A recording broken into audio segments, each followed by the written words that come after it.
CBSE की 10वीं 12वीं की बोर्ड परीक्षाएं शुरू हुए कुछ समय हो गया है और अब समय है इवैल्यूएशन का। तो सीबीएसई ने इवैल्यूएशन की टीम बना दी है, प्रोसेस सेटअप कर दिया है। तो आइए देख लेते हैं कि प्रोसेस जो सेट किया है वो प्रोसेस है क्या।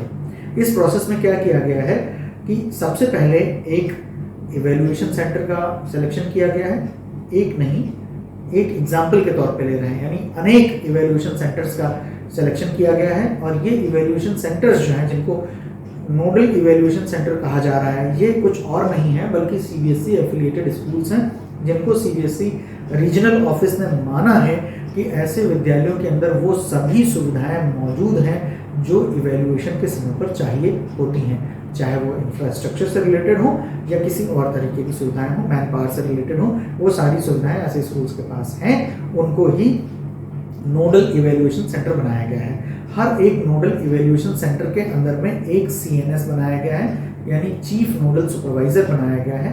ये चीफ नोडल सुपरवाइजर की जिम्मेदारी होगी कि इवैल्यूएशन को सुगमता और सुचारू रूप से चलाएं। इन्हीं की कस्टडी में सारी की सारी आंसर बुक्स सीबीएसई से रिसीव होंगी, यही रखेंगे और यही सीबीएसई को वापस भेजेंगे।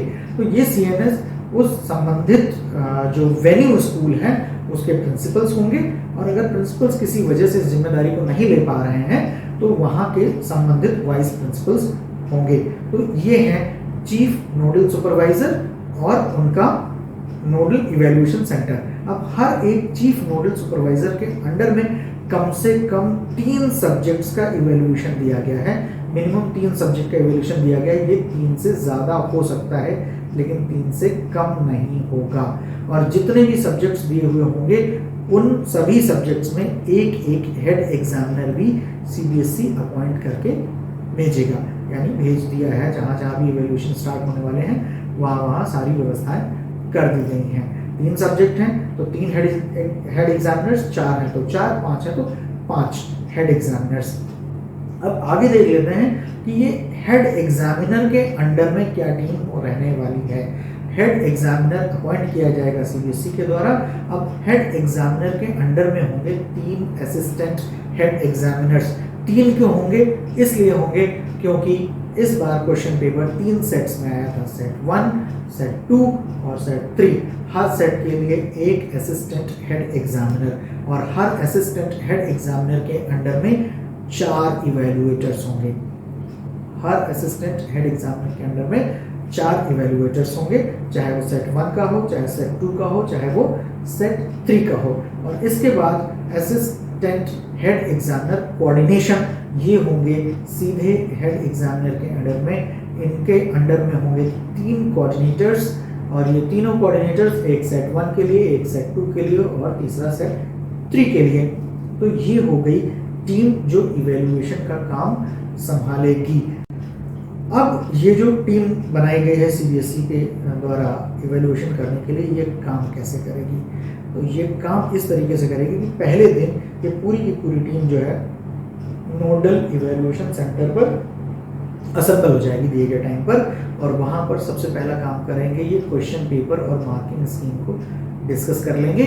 और सेकेंड हाफ में, यानी उसी दिन के सेकेंड हाफ में एक मॉक इवैल्यूएशन को कंडक्ट कर लेंगे, ताकि अगले दिन जो इवैल्यूएशन शुरू होने जा रहा है प्रॉपरली, वहाँ किसी तरीके की कोई दिक्कत ना आए। इसके बाद जो हेड एग्जामिनर्स हैं वो अपॉइंट कर लेंगे head assistant head examiners evaluation, assistant head examiners coordination, और बाकी हुई बची टीम में से इवैल्यूएटर्स और कोऑर्डिनेटर्स को अपॉइंट कर दिया जाएगा।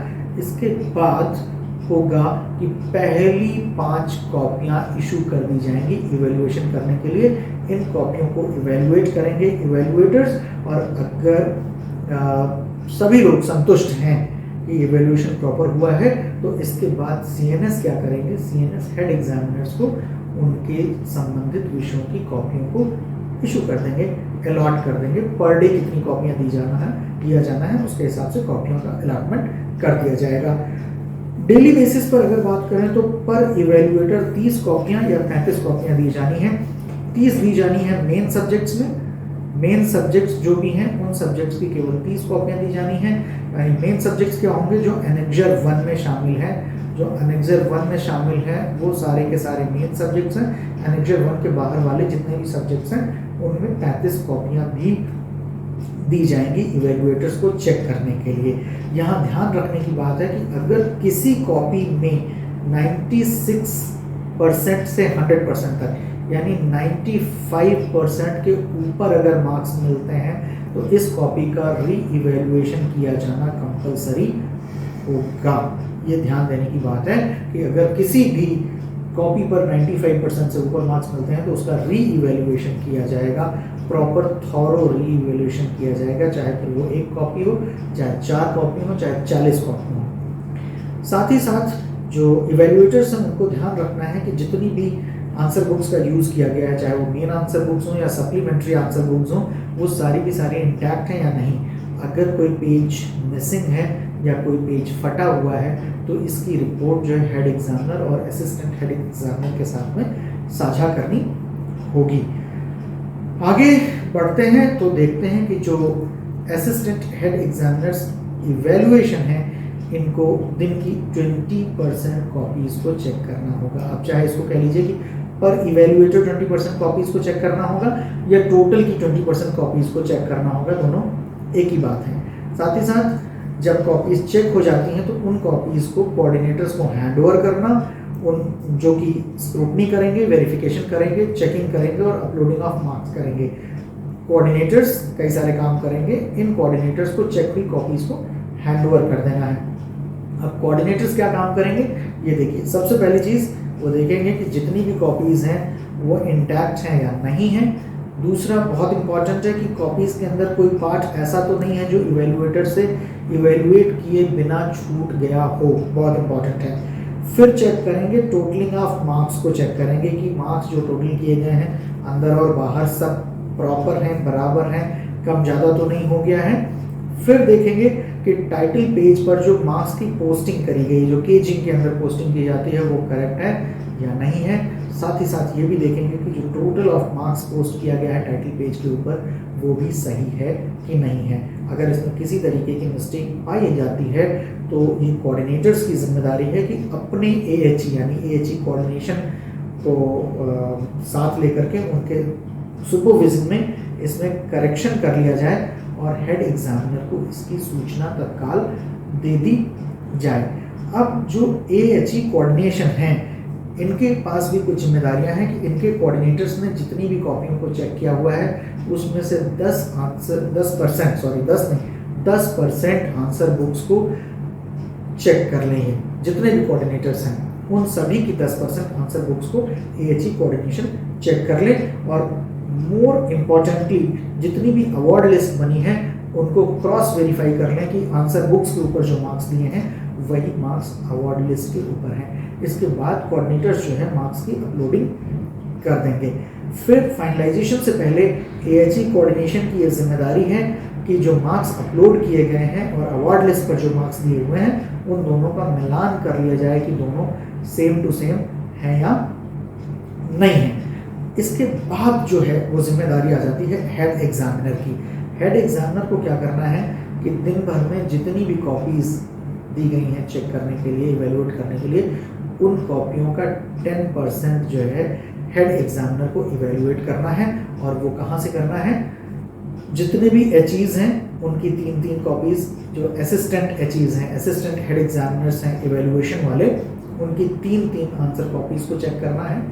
हर एक इवेलुएटर की 1 कॉपी को चेक करना है।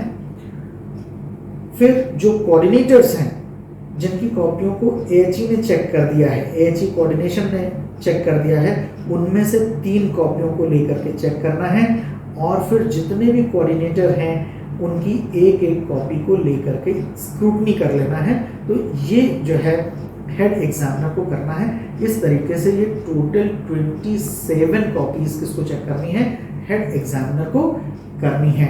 और जितनी भी अवार्ड लिस्ट हैं उनको भी हेड एग्जामिनर को साइन करना है। जितनी भी अवार्ड लिस्ट है उनको हेड एग्जामिनर को साइन करना है। अपलोडिंग देख लेनी है। अपलोडिंग के बाद जो अवार्ड लिस्ट प्रिंट होगी है उसमें देख लेना है कि किसी तरीके की कोई डिस्क्रिपेंसी तो नहीं रह गई है। अगर किसी तरीके की डिस्क्रिपेंसी रह गई है तो उसको तुरंत ही रीजनल ऑफिसर के संज्ञान में लाना है, अपने संबंधित रीजनल ऑफिसर के संज्ञान में लाना है। तो ये जो है टीम है और उस टीम को कैसे काम करना है, इवैल्यूएशन की टीम को कैसे काम करना है, ये छोटा सा वीडियो उस विषय में है।